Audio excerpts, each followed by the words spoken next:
ఏటికి పోరా చేపల దారా బాయికి పోరా నీళ్ళు దారా బండాకేసి తోమర మగడ కొండాకేసి వండర మగడ చేపలు నాకు షారు నీకురా. అబ్బా మా మంగ్లీ బుడ్డ పరకలు తెచ్చి తోముతున్నట్టున్నది. మంగ్లీ పులుసు పెడుతున్నావా ఏంది? రంగు పోతున్నది, డౌటే లేదు. గివే గివే రంగు పోతున్నది. రంగు అవుడేంది? మంగ్లీ ఏం తోముతున్నావు అబ్బా? జీడి గింజలు నల్లగా ఉన్నాయని తెల్లగా తలతల మెరవనికి తోముతున్నా. వస్తావా నువ్వు కూడా తోమనికి? అబ్బా నీకు బట్టలు వేసాక ఉతకరాదు కానీ ఇక జీడి గింజలు తెల్లగా చేస్తుందట గిమే. వాషింగ్ కందిలో రంగు, వాషింగ్ కందిలో రంగు, కందిలోని రంగే కలర్ తోనే వచ్చింది, పుచ్చిన కందే తలతలగా మెరిసింది. ఆలుగడ్డ కుర్మ నీ పాటినుడు మా కర్మ కర్మ. ఏం చేస్తున్నావు అంటే గిమే చూడండి పాట పాడుతుంది. ఎలిసిపోయింది ఎలిసిపోయింది, రంగు అంతా ఎలిసిపోయింది. అర్రే ఇది నిజంగా ఆ కందిపప్పే, డౌటే లేదు. ఇంట్లో కనిపెట్టేసిన నేను కనిపెట్టేసిన. ఏంటి నువ్వు ఇంతసేపు కందిపప్పు ఉందా అంటున్నావా? ఏమబ్బా నీ వేషాలు?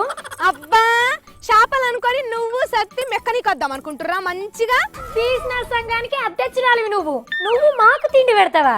పొద్దుగానే రేషన్ దుకాణంకి పోయి కిలో కందిపప్పు తెచ్చుకున్నా.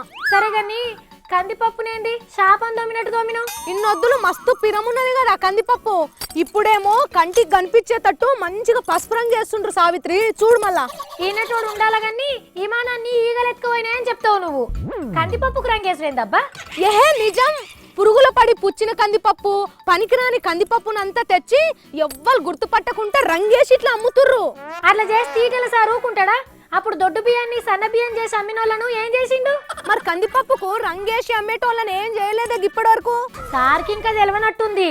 తెలిస్తేనా ఈటల సారు ఈత బరిగలతో ఈ సాఫ్ చేస్తాడు. కందిపప్పు కాంట్రాక్టర్లే ఇట్లా చేస్తుండ్రట. మొన్న ఖమ్మంలో వరంగల్లో బయటపడ్డది, అయినా ఎవ్వరు పట్టించుకుంటలేరు. అట్లా కాదు మంగ్లీ, ఇప్పుడు ఎలక్షన్లల్లా మస్తు బిజీ ఉన్నారు కదా, అది అయిపోగానే వాళ్ళకు ముంత పోగేసి కోదండం వేస్తారు. నువ్వు చూడు ఇంకా. మరి ఇప్పుడు ఏం తిని బతకాలే? లేక లేక అర్ధశట కందిపప్పు తెచ్చిన గిన్నెలో నానబెట్టే వరకు తూట్లు పడ్డది. ఇది కందిపప్పేనా అని ఇట్లా బండ మీద రాగితే మొత్తం కలర్ అంతా తెలిసిపోతుంది.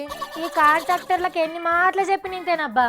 సిగ్గు లేదా అనే చెడిగింజంటే నల్లగున్నా నాకేం సిగ్గు అని అన్నదట.